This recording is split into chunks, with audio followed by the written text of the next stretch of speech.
ఒకసారి ఈ మాటలు విందాం ప్లాన్. చూడండి, సై ప్రజలను వారి పాపం నుంచి రక్షించును గనక ఆయనకి యేసు అని పేరు పెట్టబడను.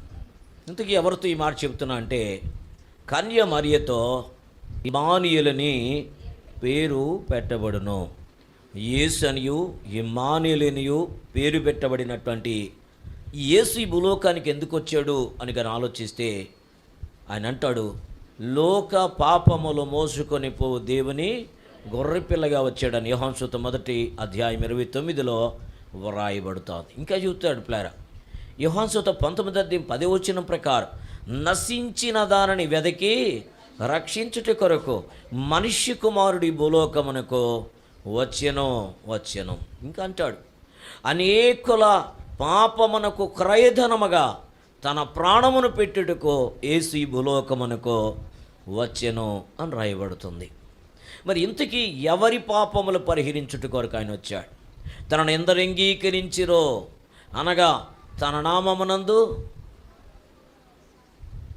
విశ్వాసముంచిన ప్రతి ఒక్కరికి దేవుని పిల్లలుగా దేవుడు అధికారం ఇచ్చేసాడు.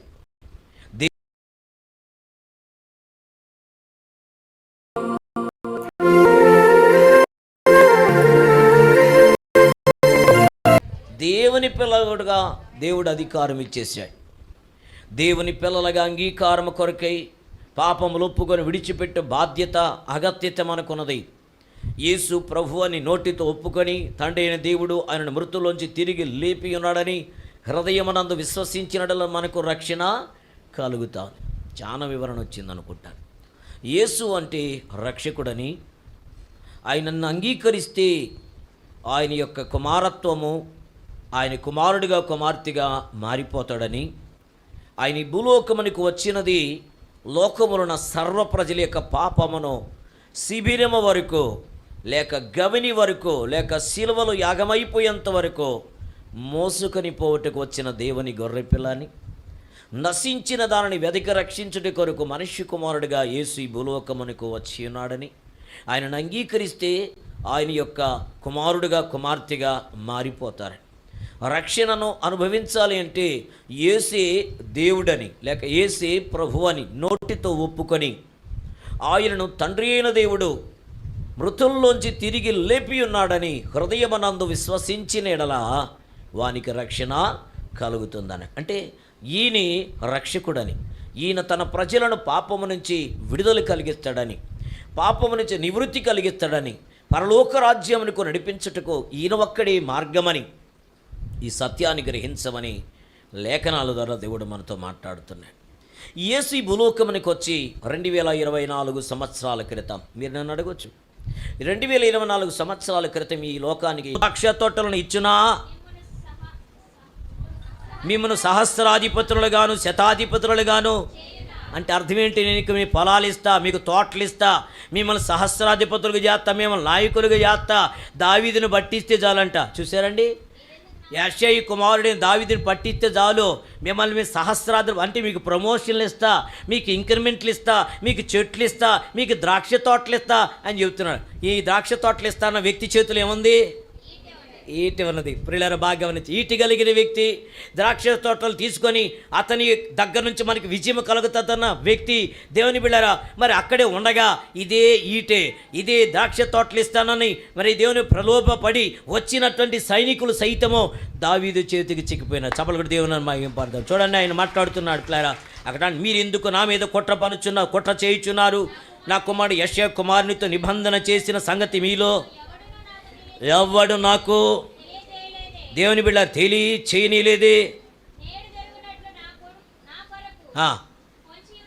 డైరెక్ట్ వెళ్దాం. 10 వచ్చింది అంటున్నారు. అహీమేలుకు అతనిని పక్షముగా యెహోవా యొద్ద విచారణ చేసి ఆహారం ఫిలిష్తీయుని గొలియాతు ఖడ్గమును అతనికి ఇచ్చినని చెప్పగా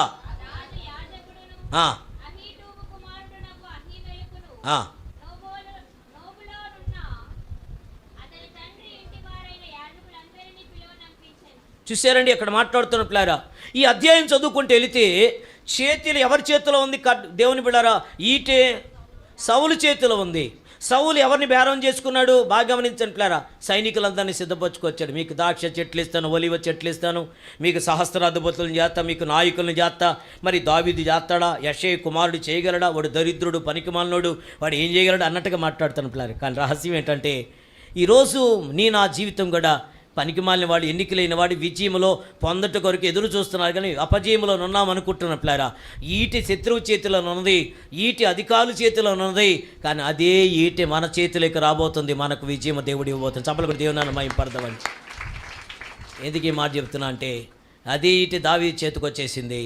చివరికి సౌలు యొక్క దేవుని బిళ్ళరా అక్కడ అంటాడు, నడికట్టుని అవనట్టుని పై చెంగును మాత్రం కట్ చేసుకొని వచ్చేసాడు. ఇది రహస్యం తెలియక సౌలు దేవుని బిళ్ళరా ఇంకా దావీదుని పట్టుకోవాలనుకుంటున్నాడు. ఇంకేం పట్టుకుంటాడండి? నీ దగ్గర ఉన్న ఈటి లేదు, నీవు ఉండవలసిన బలము లేదు. ఎందుకంటే మధ్యలో నువ్వేమొచ్చింది? నిద్ర కోపబడిన పరిస్థితులు వచ్చేసి ఈరోజు నీ అపజయం జయంగా మార్చుట కొరకే శిలువలో ఆ ఈటెని ప్రక్కలో పొడిచిపెచ్చుకున్నాడు యేసయ్య. హల్లెలూయా. అందుకని మరువలేనో మరువలేనో మరువలేనయ్యా నీ ప్రేమ. అనుభవం ఏంటంటే, రాజైన సౌలు దావీదును చంపు నిమిత్తం ఈటి చేత పట్టుకున్నాడు, కానీ అదే ఈటితో దేవుని బిడ్డ సౌలును చంపడానికి అవకాశం వచ్చింది. కానీ దేవుని బిడ్డ అక్కడ ఉన్నటువంటి మరి ఆ యొక్క దావీదు యొక్క సైన్యాధిపతితో చెబుతున్నాడు, అయ్యా ఇదిగో దేవుని చేత అభిషేకించబడిన యెహోవా ఆత్మ చేత నింపబడిన వ్యక్తిని ముట్టకూడదట. హల్లెలూయా. విడిచిపెట్టేసే అనుభవం వచ్చేసేది పిల్లరా. చివరిగా మాట్లాడుతున్నాడు. సమూయేలు 2వ గ్రంథంలో ఒక మాట ఉంది, చూద్దాం మాట.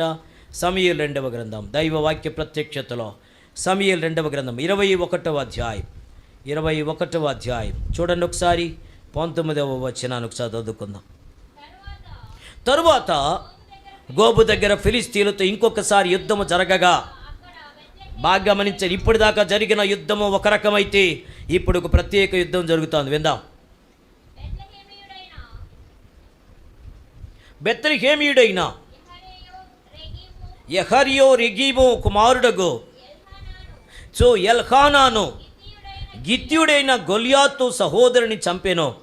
వాని ఈటె కర్ర నేతగాని ధోని అంత గొప్పది. దేవుని స్తోత్రం కలుగునుగా. హల్లెలూయా. ఇక్కడ ఎవరు చంపబడుతున్నారు ప్లేరా?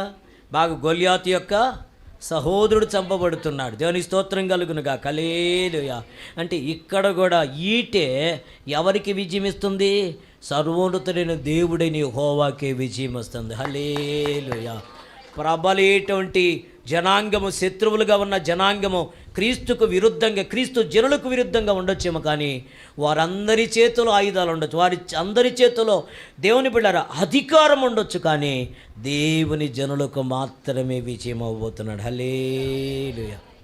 దేవుడు అపవాది మీద విజయం ఇవ్వబోతున్నాడు. మనకు దేవుడి ఆయుధంగా ఉండి, దేవుడి ఈటిగా ఉండి, దేవుడి మనకు జయమనిచ్చి విజయోత్సాహంతో నడిపించి నిలబెట్టబోతున్నాడు. అట్టి విజయోత్సాహమును ఆనందిస్తూ స్వతంత్రించుకున్న వారి సాగిలపడదాం. ప్రభుచిత్తమైతే ఈరోజు ఇప్పుడే ఆరాధనలోని మనం విడుదల పొందిపోబోతున్నాం. నేను మరలా ఓపెన్గా చెప్తున్నా, నీ శరీర బలహీనత, నీ ఆర్థిక సంబంధమైన సమస్య, నీ కన్నీటితో కూడినటువంటి ఎవరికి వ్యక్తపరచలేనటువంటి సమస్యగా ఉన్నదా? పరమ తండ్రి అయిన దేవుని ప్రేమ, యేసుక్రీస్తు వారికి అపారమని కృప, పరిశుద్ధాత్మ దేవుని సన్నిధి కాపుదల కూడిన మనకు లోక సకల పరిశుద్ధులకు కనిపిస్తున్న తన ప్రజలకు సదాతోడి వర్ధలు చేసి తన మహిమ కలిగిన పాత్రగా సాక్షులుగా నిలబెట్టి కాపాడును గాక. ఆమేన్, ఆమేన్. క్రీస్తు యేసు నామమున అందరికీ నా హృదయపూర్వక వందనాలు. దేవుడి మాట